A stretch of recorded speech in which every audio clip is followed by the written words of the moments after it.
Joyce मायर के तबलीगी काम hope Cambodia, ये 30 दिनों की उम्मीद जिंदगियों को बदल रही है, बच्चों को गुर्बत, गुलामी और मौत से निजात दिला रही है। वो हमारी तरह के घरों में आते हैं जहां उन्हें न सिर्फ रोजाना 3 वक्त का खाना मिलता है बल्कि वो स्कूल भी जाते हैं और हर तरह से उनकी परवरिश होती है। सबसे अच्छी बात यह है कि वो एक हैरत अंगेज रूहानी सफर पर हमारे चहीते नजात दहिंदा के साथ हैं, जिससे दुनिया भर में फर्क पैदा हो रहा है। आगे और भी है किस तरह खुदा की मोहब्बत के सहारे कैम्बोडिया बदल रहा है, आज देखिएगा।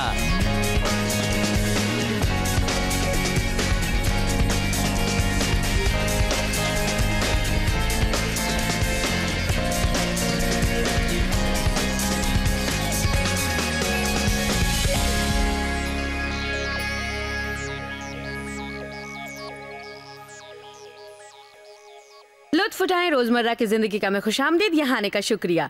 मुझे यकीन है कि आज आपको फायदा पहुंचेगा, क्योंकि आप कुछ ऐसा सुनेंगे और देखेंगे जिससे आपके दिल में हलचल मच जाएगी और हमदर्दी का जज्बा बेदार हो जाएगा। ईसाई होने के नाते हमारे दिल में हमदर्दी होती है जिसे हम छुपाए रहते हैं या जाहिर भी कर सकते हैं। मैंने देखा है कि एक चीज जो हमारे जज्बाते दिली को उभारती है वो है दुनिया वालों की जरूरतों पर संजीदगी से सोचना। ये हमारे मिशन का हफ्ता है जिसमें हम आपको बहुत कुछ दिखाना चाहते हैं, मगर आज कंबोडिया देश पर तवज्जो देंगे, उसे समझने की कोशिश करेंगे। बाइबल में है कि उम्मीदें देर से पूरी होती हैं तो हमारा दिल दुखता है। उम्मीदों से खाली वही हैं जो दबे कुचले, सताए और मायूस होते हैं। हम सबों को उम्मीद चाहिए। मैं तो समझती हूँ कि अकीदे से पहले उम्मीद होनी चाहिए। मैं हमेशा बताती हूँ कि ईमान की बुनियाद उम्मीद होती है, जैसे जिंदा रहने के लिए आदमी को खाना पीना चाहिए। मैं मानती हूँ कि जिंदगी में आगे बढ़ने के लिए रूहानी तौर पर भी हमें उम्मीद चाहिए। आज मैं आप लोगों को जॉयस मायर मिनिस्ट्रीज के सबसे बड़े मिशनरी इक़दामात के बारे में बताना चाहती हूँ, जिसके जरिए कंबोडिया देश में उम्मीद जगाई गई है। आज मेरे साथ मेरा लड़का डेविड भी है, जो हमारी आलमी मिशन मिनिस्ट्री के सरबराह हैं। तो डेविड का स्वागत करते हैं। यहाँ आने का शुक्रिया डेविड। मुझे भी खुशी हुई। वैसे तो तुम्हें देखती ही रहती हूँ, मगर टीवी शो में नहीं। कुछ पल में हम कंबोडिया के बारे में बात करेंगे, मगर इससे पहले एक सहीफे का हवाला देना चाहती हूँ। यूहन्ना अव्वल के 3:17-18 में है, अगर किसी के पास दुनियावी माल, जिंदगी बख्श वसायल हों और अपने भाई और करीबी साहिब ईमान की जरूरतों को देखकर भी उनके लिए हमदर्दी महसूस नहीं करता हो, तो उसके दिल में खुदा का प्यार कैसे होगा। प्यारे बच्चों, हमें सिर्फ सोच और बोल में मोहब्बत नहीं, बल्कि सचमुच और अमल में, पुरखुलूस अमल में हमें मोहब्बत जगानी है। इस किस्म के सहीफे हमें बेहद पसंद हैं, क्योंकि इनमें बताया गया है कि जरूरतमंदों को देखकर हमारा दिल पिघलता है, मगर ज्यादातर लोग नजरें बचाते हैं, जैसे ये किसी और की जिम्मेदारी हो या जरूरतें इतनी ज्यादा हों जिनसे निपटना हमारे बस में नहीं हो। मगर ये सही नहीं, क्योंकि यहाँ की मिनिस्ट्री में भी देखा गया है कि सारे हालात से नहीं निपटा जा सकता, मगर कुछ तो किया ही जा सकता है। हम लोगों में उम्मीद जगाना चाहते हैं। वाकया यह है कि हम अपने मिशन की जिम्मेदारियों को उम्मीद के हाथों में सुपुर्द कर देते हैं, क्योंकि हमारा मकसद लोगों में उम्मीद जगाना और उनके होठों पर मुस्कुराहट लाना होता है। अब जरा कंबोडिया में इस मिशन की कारगुजारियों के बारे में कुछ बात हो जाए तो ये सिलसिला कब और कैसे शुरू हुआ? जी, अच्छी बात यह है कि गुज़िश्ता साल हम लोगों ने होप रवांडा का बीड़ा उठाया था। यह असल में हिलसोंग के मार्क और डार्लिन ज़ेक के सोच और अमल का नतीजा था। इस मिशन के मजमूई मकसद से हम लोगों को बहुत तजुर्बा हुआ। वो इस तरह का पहली बार मैंने नया अंदाज देखा जिसके तहत लोग मिनिस्ट्री के सैकड़ों तोहफों के जरिए किसी मुल्क पर उम्मीदों की बौछार कर रहे थे। 100 दिनों के अंदर अलग अलग वक्तों में लोग आकर वो करते रहे जो वो कर सकते थे। अगर कोई कैद खाने का काम कर रहा था तो हर कैद खाने का हाल मालूम करने जाता था।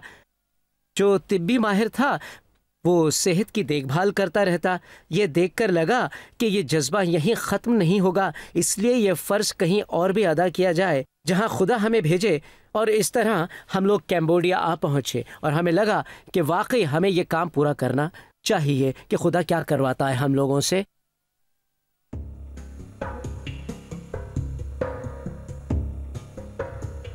किसी की जिंदगी को बदलने में हाथ बटाना आपको कैसा लगेगा? कैसा लगेगा आपकी वजह से अगर किसी के मुस्तकबिल में फर्क आए? गुज़िश्ता साल हमें होप रवांडा का हैरत अंगेज काम करने का मौका मिला। मार्क और डार्लिन ज़ेक को नस्ल कशी के बाद रवांडा वालों के अंदर उम्मीद जगाने की बर्दाश्त हुई और मैंने वहाँ के लोगों के बदलाव को देखा। रवांडा का माहौल उस वक्त बदल गया जब हमने खुदा के कलाम के साथ उनकी अमली मदद की, उनके घर बनवाए और लोगों को ये बताने की कोशिश की कि जो बीत गया उसका आइंदा से कोई ताल्लुक नहीं। जानते हैं क्या, हम उसी दूर अंदेशी के साथ कंबोडिया में भी, जहाँ कत्ल व गारतगारी का बाजार गर्म रहा, वैसा ही कुछ करना चाहते हैं, उनमें उम्मीद जगाना चाहते हैं। आइए देखते हैं हमने क्या किया है। ये कंबोडिया की कत्ल लगा रहा है। कयास है कि 1975 और 1979 में यहाँ के 20 लाख अफराद तहे तय किए गए। सही तादाद कोई नहीं जानता। मेरे पीछे इज्तिमाई कब्र हैं जहाँ से 166 लाशें निकली थी।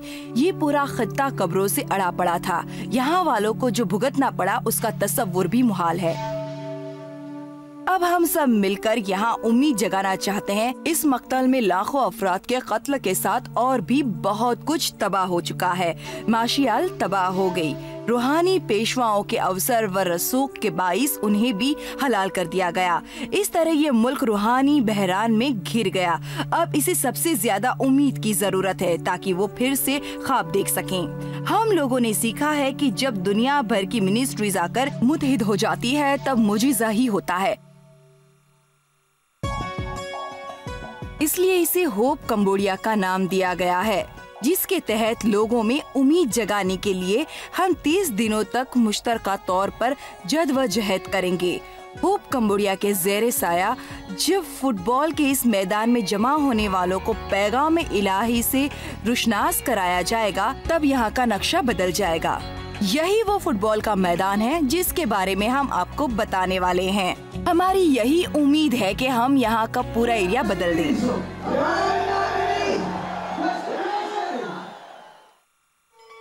जरूरत सिर्फ इसकी है कि इस दूर अंदेशाना मकसद से ज्यादा लोग जुड़ जाएं, तब उम्मीद पैदा हो सकती है। मगर इसे मुमकिन बनाने के लिए आपका ताउन जरूरी है।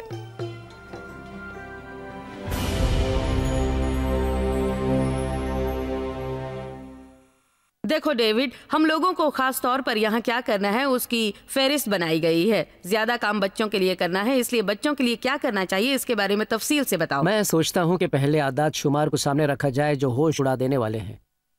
और जगह आप लोगों ने बच्चों के दम से चलने वाली सेक्स इंडस्ट्री के बारे में जितना सुना है उससे कहीं ज्यादा एशिया में होता है। दुनिया में और जगह भी है मगर एशिया की हालत बहुत ख़राब है। 5-6 साल की बच्चियां भी $100 के एवज इस जहन्नुम में झोंक दी जाती हैं।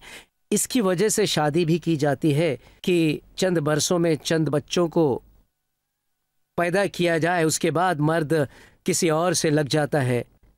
कोई इखलाकी बंदिश तो होती नहीं यहाँ पर। अकेली पड़ जाने वाली औरत के लिए कोई रास्ता भी तो नहीं बचता। इस मुल्क का ये बहुत ही संगीन मसला हो गया है अगर आप देखें तो, और इस मसले का कोई हल निकालना होगा। इन बच्चों को खरीदने वाले लोग माँ बाप को झूठे सपने दिखाते हैं और सही बात नहीं बताते हैं, इसलिए माँ बाप अक्सर नहीं जानते कि वो अपने जिगर के टुकड़ों को कहाँ बेच रहे हैं।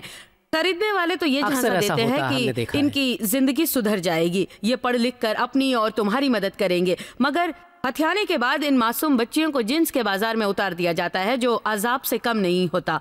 तल्ख तुर्श से क़तए नज़र पिछले हफ्ते आदाद शुमार के साथ बताया गया कि ये बच्चियां रोजाना 40-50 मर्दों को भुगताती हैं। सोचकर तो रोंगटे खड़े हो जाते हैं। क्या गुजरती होगी इन बच्चियों पर, है ना? ये जिंदगी के लिए क्या रवैया रखती होंगी। भाई, अभी मैंने पढ़ा कि दुनिया भर में 10 लाख लड़कियां इस धंधे में लगी हैं। इस पर सिर्फ मातम करने के बजाय हम अहम काम ये करने जा रहे हैं कि ऐसे बच्चों के लिए होप कैम्बोडिया के तहत बहुत सी पनाहगाहें बनाना चाहते हैं ताकि इस किस्म की बेसहारा बच्चियों को तबाह होने से पहले आसरा दिया जा सके। चंद बरसों में कुछ काम हुआ भी तो है। माहिरों के साथ मिलकर ये काम अंजाम दिया जा रहा है। फिर भी ये एक मुश्किल काम है। असल दिक्कत सही लोगों को ढूंढना है। इत्मीनान तो ये है कि सही लोग मिलने लगे हैं और ये काम हम अंजाम दे रहे हैं। ये रातों रात होने वाला काम नहीं है। एक साहब ने जो ऑस्ट्रेलिया में पासबान हैं, ये बताया कि वो लोग कंबोडिया में कोई पनाह गाह शुरू कर रहे हैं और एक लड़की को जहनी और जज्बाती तौर पर बहाल करने के लिए 8 साल तक यकसुई से काम करना पड़ेगा, क्योंकि बदसलूकियों की वजह से उनका हाल बिल्कुल अवतर हो चुका है। ये सुनकर मुझे खुशी हुई, क्योंकि बचपन में मेरा भी जिनसी इस्तेसाल किया गया था। ये बात तो सभी जानते हैं, मैं अक्सर कहती रहती हूँ। ये याद करके मैं तड़प उठती हूँ, इसलिए मेरा पूरा ख्याल रखना होगा, क्योंकि उस जगह को देखकर मेरा जी चाहेगा कि एक एक बच्ची को वहाँ पनाह मिलनी चाहिए। कंबोडिया के बच्चों को ऐसी मुसीबतें उठानी पड़ती हैं कि सोचा भी नहीं जा सकता। इस मिनिस्ट्री के पार्टनर की हैसियत से आप बहुत से बच्चों की किस्मत को बदल सकते हैं। यह ख्याल रहे कि आप एक जिंदगी बदल रहे हैं, तो मदद कीजिए।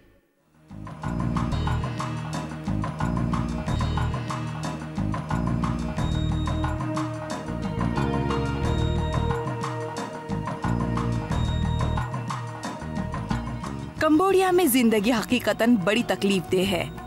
लोगों के साथ बच्चे भी जान तोड़ मेहनत करते हैं जिंदा रहने के लिए। इसके बावजूद बहुतों को भूखों रहना पड़ता है।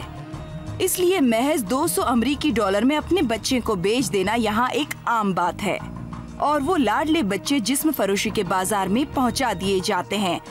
नतीजे में यहाँ HIV एड्स का जोर है, और इसीलिए यहाँ कमसीन छोटे छोटे अछूत बच्चों की बहुत मांग है और हमेशा रहेगी, और इसे हमें बदलना है।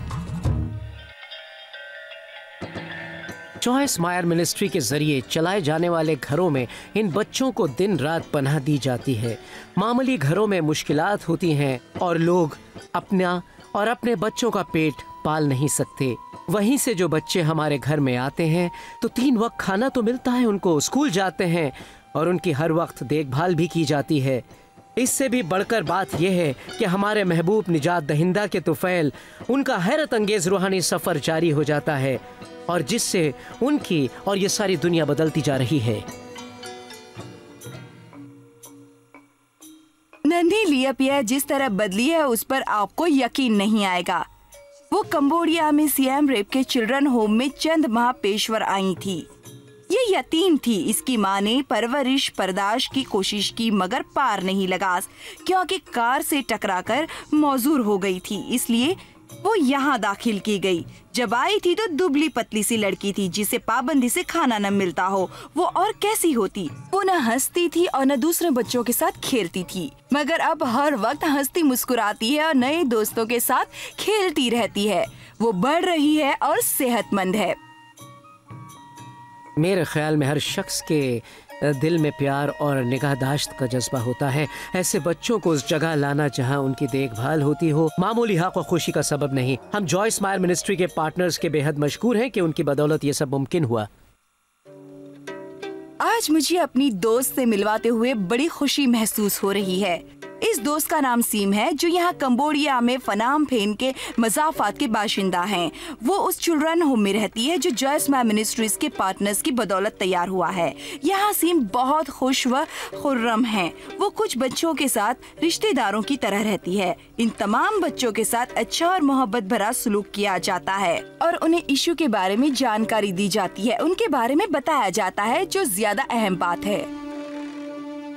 आपको ये सोचना चाहिए कि सीम अगर इस चिल्ड्रन होम में नहीं आती तो उसकी जिंदगी कितनी अलग होती।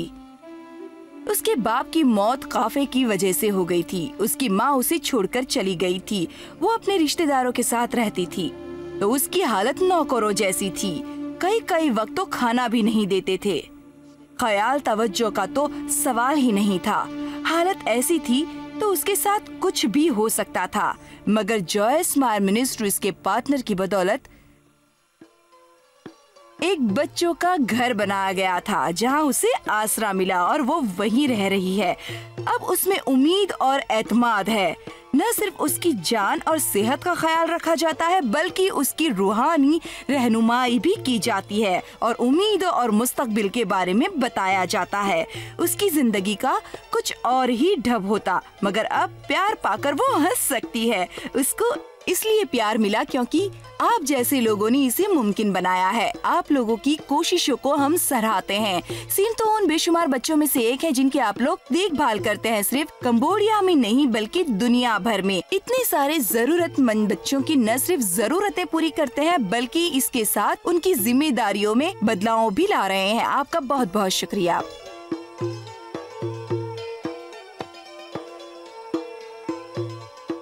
जानते हो डेविड, किसी भी मुसीबत के मारे तक पहुंचकर हम उनके अंदर उम्मीद भरना चाहते हैं, मगर मेरे दिल में बच्चों के लिए ज्यादा जगह है। शायद इस वजह से कि बालिग लोग मुश्किलात को ज़ेर करके अपना कोई रास्ता निकाल सकते हैं जो बच्चे नहीं कर सकते हैं। इसलिए कंबोडिया में अगरचे हम लोग कई तरह के इमदादी काम करना चाहते हैं जिनकी तफसील अभी आपको बताई जाएगी, मगर सच है कि बच्चों के लिए ज्यादा करना चाहते हैं जो मुमकिन भी है। बिल्कुल बिल्कुल। कंबोडिया की आबादी 25 लाख से भी कम है। 50% से कम समझिए। वाह, 50%। मतलब बहुत से दुखी लोगों की खिदमत का हमें मौका मिलेगा। जाइएगा नहीं, वापस आकर हम आपको बताएंगे कि किस तरह हमारे मेडिकल इदारे लोगों के जिस्म और रूह के जख्मों पर मरहम लगा रहे हैं।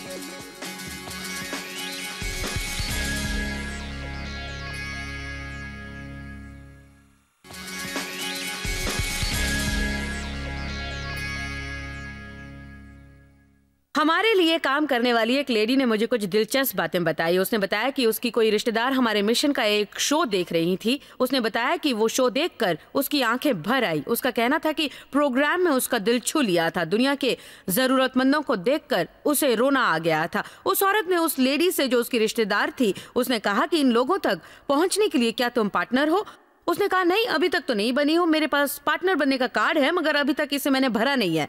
जानते क्या हुआ? आज मैंने शुरू में एक सहीफे का हवाला दिया था जिसमें कहा गया है कि किसी जरूरतमंद को देखकर हमदर्द दिल को बंद कर लें तो हम मोहब्बत का तकाजा पूरा नहीं करते। मोहब्बत ना किसी जज्बे का नाम है और ना नजरिए का। ये नसीहत है और ना गुफ्तगू का हिस्सा है। इसके बरखिलाफ मोहब्बत अमल का नाम है। इसलिए आपसे मेरी दरख्वास्त है कि अमली इक़दाम उठाकर हमारी मदद करें। आंसू की चंद बूंदे बहाने या जज्बात का मुजाहिरा काफी नहीं, बल्कि हमारी मदद कीजिए, इन दुखी लोगों की मदद कीजिए। कुछ बातें हम सबों में मुश्तरक होती है और वो है तिब्बी इमदाद।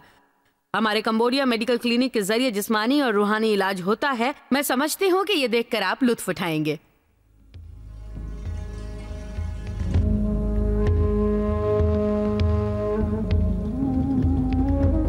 सरे दस्त एक मुफ्त मेडिकल क्लिनिक चलता है जो कंबोडिया के इस खित्ते के इंतहाई गरीब लोगों के लिए है। ऐसे प्यारे लोगों के लिए जिनमें एक मेरी दाहिनी तरफ है। ये लाई हंग है जो सिर्फ 7 माह की है। आज जो यहाँ खिदमत की जा रही है वो नहीं होती तो ये अभी तक के दस्त व बुखार में मुब्तला होती। वो तो अच्छा हुआ कि उसकी माँ इलाज की गर्ज से उसे इस दवाखाने में ले आई, क्योंकि इसे इलाज की सख्त जरूरत थी। हमारे पीछे खड़े लोग कुछ न कुछ कर रहे हैं, कुछ संजीदा और कुछ रोजमर्रा का काम। लेकिन क्या आप बुनियादी तिब्बी इमदाद के बगैर, जिसकी आपके अपनों को भी जरूरत होती, कोई तसव्वुर कर सकते हैं? बचपन की मामूली बीमारी से लेकर HIV और एड्स जैसे खतरनाक मर्ज तक का इलाज कराने लोग यहाँ आते हैं। यहाँ आने पर उन्हें जरूर मदद मिलती है, डॉक्टर से लेकर दवा तक की मदद, ताकि उनकी खानदानी मुश्किल आसान हो जाए। जॉयस माय मिनिस्ट्रीज के नजदीक तिब्बी इमदाद की बहुत अहमियत है। ये काम हम सिर्फ यहाँ कंबोडिया में नहीं बल्कि दुनिया भर के हर खित्ते में कर रहे हैं जहाँ लोग बिला वजह बीमारी में मुब्तला हैं। आपकी मदद से उनका इलाज होता है। आप लोगों का बहुत बहुत शुक्रिया लाइंगहंग और दुनिया के लोगों की मदद करने के लिए।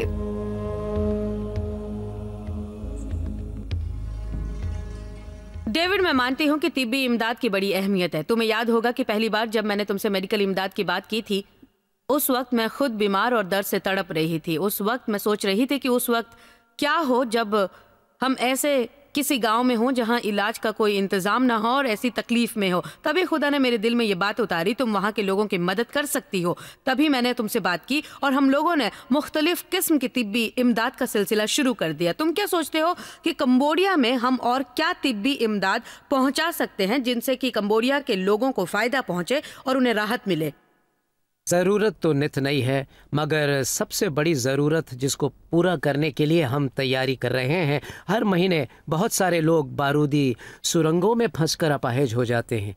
शुक्र है कि गुज़िश्ता हफ्ते कैलिफोर्निया की एक तंजीम चीन से, जहां उसका कारखाना है, पूरा एक कंटेनर व्हील चेयर्स भेजने को तैयार हो गई है। जी हाँ, 500 कुर्सियाँ हैं, ये 500 से ऊपर। जॉयस मायर मिनिस्ट्रीज के पार्टनर्स और हम लोग इनकी कीमत मिलकर अदा करेंगे। Wheel chairs? इन कुर्सियों की नहीं, क्योंकि ये दान में मिली हैं, मगर इन 30 दिनों जो खर्च होगा वो हमें करना पड़ेगा। 500 से ज्यादा लोगों को यहाँ जमा करना होगा। क्या पता वो पहले कैसे जमा होते थे। दूसरे कामों के साथ एक काम ये भी होगा। देखिए कैसी नाकाबिले यकीन चीज़ें हो रही हैं।